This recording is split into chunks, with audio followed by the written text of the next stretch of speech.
Assalamualaikum warahmatullahi wabarakatuh dan salam sejahtera kepada sesiapa yang menonton. Dalam video ini, kami akan membentangkan tugasan kami iaitu cabaran hubungan dalam keluarga sepanjang tempoh Perintah Kawalan Pergerakan PKP untuk kursus Tamadun Islam dan Tamadun Asia MPU 3123. Terdapat 4 topik yang akan kami bincangkan dalam tugasan ini, iaitu pengenalan kepada tajuk, kajian literatur, metodologi penyelidikan dan analisis data dan juga cadangan.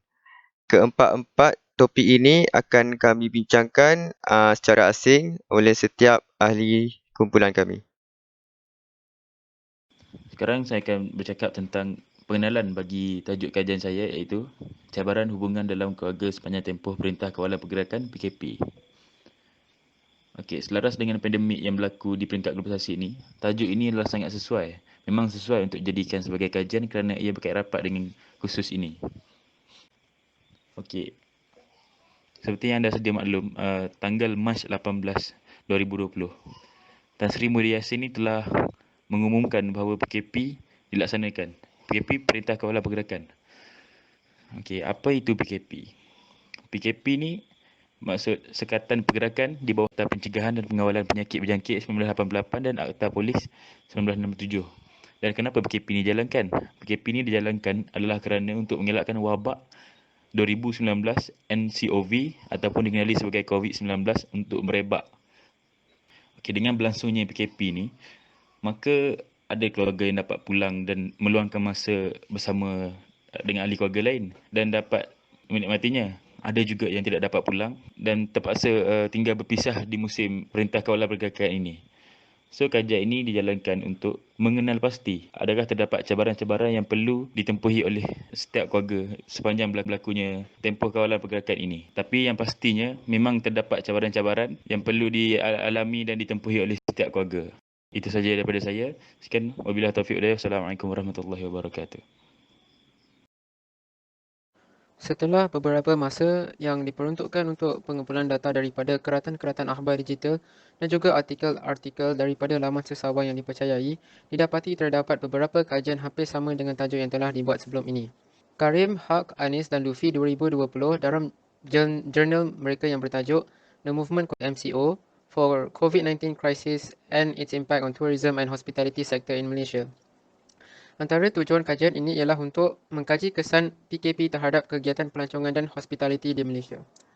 Dalam kajian ini, mereka menegaskan bahawa dengan adanya PKP ini, Malaysia telah mengalami krisis daripada segi penerbangan dan hotel. Jelas menunjukkan bahawa PKP telah memberi kesan yang agak negatif kepada pelancongan, penerbangan dan hotel.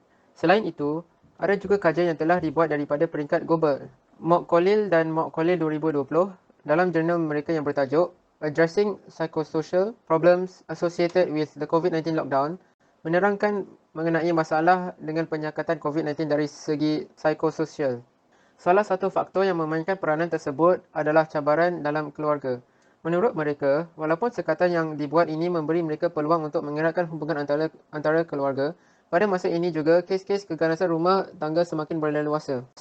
Selain itu, kebosanan dan kekurangan ruang peribadi juga antara faktor. Seterusnya, kekurangan bahan-bahan tekanan daripada ibu bapa dalam memikirkan terhadap pekerjaan mereka dan pendidikan anak-anak juga telah memberikan impak dalam keluarga. Kajian ini menegaskan bahawa ibu bapa perlu diajar untuk menggalakkan anak-anak mereka dalam aktiviti yang kreatif seperti permainan papan, berkebun, melukis. Mereka juga perlu mengambil ruangan masa mereka untuk bermain dengan anak-anak mereka dan berjemaah bersama-sama untuk menyatupadukan hubungan dan mengisi masa lapang. Gasoyam 2020 dalam kajian mereka yang bertajuk Adolescent Psychiatric Disorder During COVID-19 Pandemic and Lockdown membahaskan mengenai gangguan mental dalam kalangan remaja semasa pandemik COVID-19 dan sekatanya. Metod mereka adalah menggunakan pelantas seperti Medline dan Google Scholar menggunakan perkataan-perkataan yang berikut: adolescent, mental disorder, disasters, pandemics and COVID-19. Hasil kajian mereka mendapati antara faktor gangguan mental terhadap remaja adalah daripada keganasan keluarga. Keluarga dipaksa untuk disekat di rumah masing-masing di banyak negara. Tekanan dalam keluarga dapat dikaitkan dengan masalah emosi dalam ibu bapa yang berkurungan anak-anak dengan sikap menghukum mereka. Negara seperti Perancis dan Brazil telah melaporkan bahawa terdapat peningkatan dalam kes keganasan domestik di mana kanak-kanak mendapat risiko yang tinggi dalam penderaan atau pengabaian di rumah di mana keganasan domestik berlaku. Pada masa ini juga, wanita dan gadis dilaporkan banyak terdedah dengan keganas dari segi jantina termasuk keganasan seksual. Dalam diskusi mereka, keluarga memainkan peranan dalam kesan yang positif dan negatif untuk remaja dalam masa sebegini. Beberapa aspek keluarga, persekitaran, amalan ibu bapa dan pengurusan mereka banyak mempengaruhi kesihatan mental kanak-kanak. Tambahan pula, pada masa sekatan globalisasi ini, mereka tidak pasti sama ada terdapat banyak kesan yang seimbang daripada sekatan ini. Mungkin terdapat peluang untuk meningkatkan taraf kekeluargaan dan hubungan yang semakin erat, ataupun salah satu aset untuk penyesuaian keluarga yang baik di Metodologi penyelidikan dan analisis data. Dalam kajian ini, kami telah mengedarkan borang soalan selidik untuk mengambil data daripada responden. Terdapat dua bahagian dalam borang soalan selidik tersebut, iaitu latar belakang responden dan soalan-soalan yang berkaitan dengan penerimaan responden terhadap keadaan keluarga semasa PKP. Sebanyak 32 orang responden telah menjawab borang ini. Hasil dapatan responden telah dicatatkan dan dirikaskan seperti berikut. Daripada 10 soalan yang telah dikemukakan, 4 soalan yang dapat dipersetujui untuk dijadikan sebagai cabaran hubungan keluarga sepanjang tempoh PKP berlangsung. Antara cabaran tersebut adalah pendapatan keluarga mereka terjejas dan menimbulkan ketidaksefahaman dalam keluarga mereka. Selain itu, ahli keluarga sentiasa meminta bantuan di rumah sehingga menjejaskan pembelajaran atau kerja atas talian mereka. Seterusnya, mereka sukar untuk berhubung dengan keluarga kerana mereka mengikut peraturan PKP. Akhir sekali, sepanjang tempoh PKP, masa mereka masih terlalu banyak walaupun selepas melakukan aktiviti bersama keluarga. Berdasarkan kajian soal selidik ini, terdapat beberapa cabaran dalam hubungan keluarga semasa tempoh PKP ini. Daripada cabaran tersebut, terdapat beberapa langkah dan cadangan yang boleh dibuat untuk menangani atau mengurangkan lagi impak cabaran tersebut kepada kalangan ahli-ahli keluarga. Pertamanya, untuk menyelesaikan cabaran pendapatan keluarga yang terjejas dan menimbulkan ketidaksefahaman dalam keluarga. Mereka perlu berkreatif dan membuat kerja lain seperti pembelian online dan pendapatan melalui cara lain untuk masa yang singkat ini kerana dia akan membantu keluarga dia. Selain itu, ahli keluarga yang belajar atau bekerja atas talian perlu memaklumkan kepada ahli keluarga yang lain tentang jadual tugasan mereka.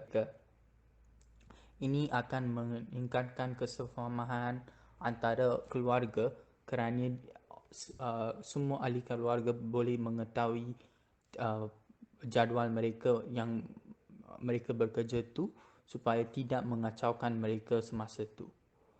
Akhir sekali, ahli keluarga perlu memikirkan idea-idea kreatif untuk membina permainan atau aktiviti yang baru supaya mereka dapat mengisi masa lapang dengan lebih baik.